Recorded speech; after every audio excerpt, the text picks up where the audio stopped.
नमस्कार दोस्तों, भूत होते हैं यूट्यूब चैनल पर आपका स्वागत है। इस चैनल के माध्यम से आप सुनेंगे रूह को कंपा देने वाली हॉरर कहानियां जो वास्तविक होगी और आप जैसे लोगों द्वारा भेजी गई होगी। तो दोस्तों, हमें अपने और अपने परिजनों के साथ घटित सच्ची भूतिया घटना भेजने के लिए स्क्रीन पर दिए गए ईमेल आईडी पर मेल करें। आज की कहानी हमें भेजी है बनारस में रहने वाली निधि ने। ये घटना उनके परदादा जी अर्जुन सिंह की है।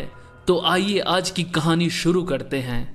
गांव के दक्षिण में स्थित एक प्राचीन शमशान घाट की कहानियां वर्षों से सुनाई जा रही थी। कहा जाता था कि यहाँ एक ऐसा प्रेत वास करता है जो सिर्फ रात में ही जगता है।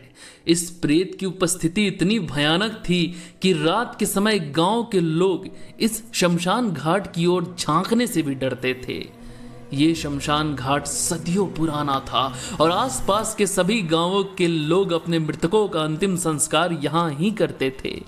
लेकिन एक दिन कुछ अजीब घटित हुआ। गांव के एक धनी व्यक्ति ठाकुर अमर सिंह की मृत्यु हो गई। उनकी अंतिम यात्रा धूमधाम से निकाली गई, लेकिन जैसे ही उनका शव शमशान घाट पहुंचा, हवा अचानक से ठंडी हो गई।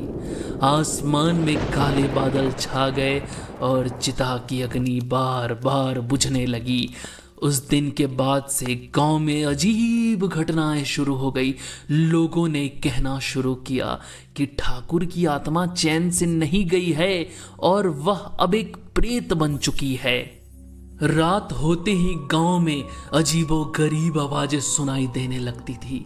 कभी किसी के घर की छत पर किसी के पैरों की आवाज आती, तो कभी किसी के दरवाजे पर 3 बार दस्तक होती। लेकिन जब दरवाजा खोला जाता तो वहां कोई नहीं होता। धीरे धीरे इन घटनाओं ने गांव वालों को आतंकित कर दिया।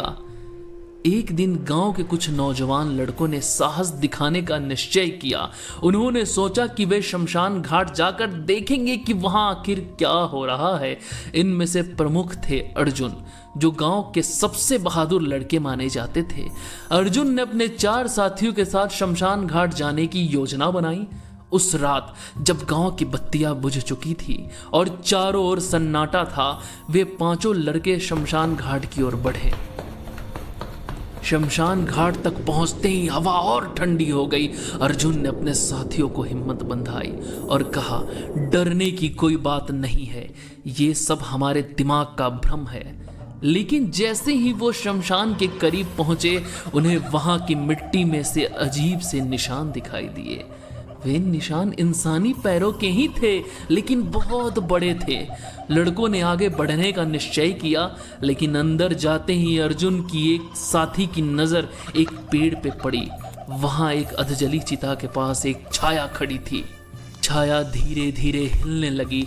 लड़के अपनी जगह से हिल न सके। अर्जुन ने साहस किया और उस छाया के पास जाकर देखा तो वह एक कंकाल था जिसकी आंखें अब भी चमक रही थी। अर्जुन के साथी डर के मारे भाग खड़े हुए, लेकिन अर्जुन वहीं खड़ा रहा। उसे लगा कि उसे इसका सामना करना चाहिए। उसने कंकाल से पूछा, तुम कौन हो? कंकाल ने धीरे धीरे अपनी गर्दन घुमाई और उसकी आंखें अर्जुन की आंखों में घुसने लगी। कंकाल ने एक भयानक आवाज में कहा, मैं ठाकुर अमर सिंह हूं। मुझे इस दुनिया से जाने नहीं दिया गया। मेरी आत्मा को यहाँ बंधन में डाल दिया गया है और अब मैं तभी मुक्त हो सकता हूं जब कोई मेरी आत्मा का बदला ले। अर्जुन हक्का बक्का रह गया। उसने पूछा, तुम्हें बदला किससे लेना है? ठाकुर की आत्मा ने कहा, मेरी हत्या की गई है। मुझे जहर देकर मारा गया था, लेकिन लोगों ने इसे स्वाभाविक मौत समझा। जब तक मेरी हत्या का बदला नहीं लिया जाएगा, मैं इस शमशान घाट में भटकता रहूंगा और हर उस व्यक्ति को मार डालूंगा या परेशान करूंगा जो मेरे रास्ते आएगा। अर्जुन ने डरते हुए पूछा, तुम्हारी हत्या किसने की? आत्मा ने एक रहस्यमयी आवाज में कहा, तुम्हें उस व्यक्ति का पता लगाना होगा। मुझे नहीं ज्ञात है कि मेरी हत्या किसने की। वह तुम्हारे ही गांव का कोई है। जब तुम सच्चाई का पता लगा लोगे, तब तुम मुझे यहाँ आकर बुलाना और ये बात बताना। अर्जुन ने आत्मा की बात मान ली और गांव लौट आया। अगले कुछ दिनों तक उसने छिपकर गांव के सभी प्रमुख लोगों पर नजर रखी। वह समझ ही नहीं पा रहा था कि ठाकुर की हत्या किसने की होगी। लेकिन एक दिन जब वह गांव के बड़े मंदिर में पूजा करने गया, उसने मंदिर के पुजारी पंडित जी को ठाकुर के बारे में कुछ अजीब बातें करते हुए सुना। पंडित जी कह रहे थे, ठाकुर का मरना ही अच्छा हुआ, वह बहुत अत्याचारी था, लेकिन हमें सावधान रहना चाहिए क्योंकि उसकी आत्मा शांति से नहीं गई है, वह मुक्त नहीं हुई है। यह सुनते ही अर्जुन के मन में शक हुआ। उसने गुप्त रूप से पंडित जी के बारे में और जानकारी इकट्ठी की। उसे पता चला कि ठाकुर अमर सिंह और पंडित जी के बीच काफी पुरानी दुश्मनी थी। ठाकुर ने एक बार पंडित जी की बेइज्जती की थी और उसके बाद से दोनों के संबंध खराब हो गए थे।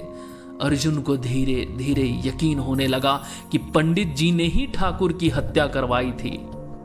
अर्जुन ने आखिरकार सच्चाई का पता लगा लिया। उसने एक रात पंडित जी का सामना किया और उनसे सच्चाई उगलवाने की कोशिश की। पंडित जी ने शुरुआत में तो कुछ नहीं कहा, लेकिन जब अर्जुन ने उन्हें धमकाया तो उन्होंने सच उगल दिया। पंडित जी ने बताया कि उन्होंने ही ठाकुर को जहर दिया था ताकि उसकी संपत्ति पर कब्जा किया जा सके। ऐसा मानना था उस गांव में कि ठाकुर की मृत्यु के बाद उनकी संपत्ति का कुछ हिस्सा मंदिर को दान किया जाएगा और मंदिर के पुजारी पंडित जी थे तो निश्चित तौर पे वो संपत्ति उनके नाम पर ही होती। इस लालच में पंडित जी ने ठाकुर की हत्या कर दी थी। अब अर्जुन को आत्मा की बात याद आई। वह तुरंत शमशान घाट की ओर भागा। वहां पहुंचते ही उसने ठाकुर की आत्मा को बुलाया। ठाकुर की आत्मा एक बार फिर से उस पेड़ के पास प्रकट हुई। अर्जुन ने कहा, तुम्हारी हत्या का दोषी पंडित जी है, अब तुम्हें मुक्ति मिल जाएगी। लेकिन आत्मा ने एक डरावनी हंसी के साथ कहा, अब बहुत देर हो चुकी है, मैं अब सिर्फ बदला लेने नहीं बल्कि इस दुनिया में हाहाकार मचाने आया हूँ। अर्जुन चौंक गया। उसने सोचा था कि सच्चाई जानने के बाद आत्मा शांत हो जाएगी, लेकिन अब उसे एहसास हुआ कि ठाकुर की आत्मा ने उसे धोखा दिया था। उसके बाद से शमशान घाट का प्रेत और भी भयानक हो गया। वह गांव के लोगों पर एक एक करके हमला करने लगा। पंडित जी की मौत सबसे पहले हुई। उसके बाद गांव के अन्य प्रमुख लोगों की बारी आई। कोई भी उस प्रेत से बच न सका। गांव धीरे धीरे वीरान हो गया। लोग अपने घर छोड़कर भागने लगे। अर्जुन ने कोशिश की कि वह किसी तरह से प्रेत का अंत कर सके, लेकिन हर प्रयास असफल रहा। आखिरकार एक दिन अर्जुन ने तय किया कि वह शमशान घाट में जाकर प्रेत का सामना करेगा फिर से एक बार। उस रात जब चांद अपने चरम पर था, अर्जुन अकेला शमशान घाट पहुंचा। वहां की ठंडी हवाएं उसकी हड्डियों तक में कपकपी पैदा कर रही थी। उसने ठाकुर की आत्मा को फिर से बुलाया। आत्मा प्रकट हुई और उसकी आंखों में वही चमक थी जो उसने पहली बार देखी थी। अर्जुन ने कहा, मैं जानता हूं कि तुम अब बदला ले चुके हो, लेकिन अब तुम्हारा अंत भी होना चाहिए। प्रेत जोर जोर से हंसने लगा। तुम मुझे नहीं हरा सकते, मैं अब अमर हो चुका हूं, मैं इस शमशान का राजा हूं। अर्जुन ने अपनी जेब से एक छोटा सा धागा निकाला जो उसे गांव के ही एक साधु ने दिया था। साधु ने उसे बताया था कि यह धागा शुद्ध मंत्रों से भरा हुआ है और इससे प्रेत को रोका जा सकता है। अर्जुन ने धागा हवा में लहराया और जोर से मंत्रों का उच्चारण किया। अचानक शमशान घाट की हवा और ठंडी हो गई और प्रेत चीखने लगा। चीखते चीखते प्रेत हवा में गुम हो गया और शमशान घाट में फिर से शांति छा गई। अर्जुन ने राहत की सांस ली, लेकिन गांव के लोग उस रात के बाद कभी वापस नहीं लौटे। वे कहते हैं कि प्रेत हमेशा के लिए तो खत्म हो गया, लेकिन उसकी चीखें अब भी रात के अंधेरे में सुनाई देती है। तो दोस्तों, कैसी लगी आपको बनारस के गांव में घटित ये सच्ची घटना? अगर आपके पास भी कोई ऐसी घटना है तो मुझे नीचे दिए गए ईमेल आईडी पर मेल करें। जल्द मिलते हैं अगली वीडियो में।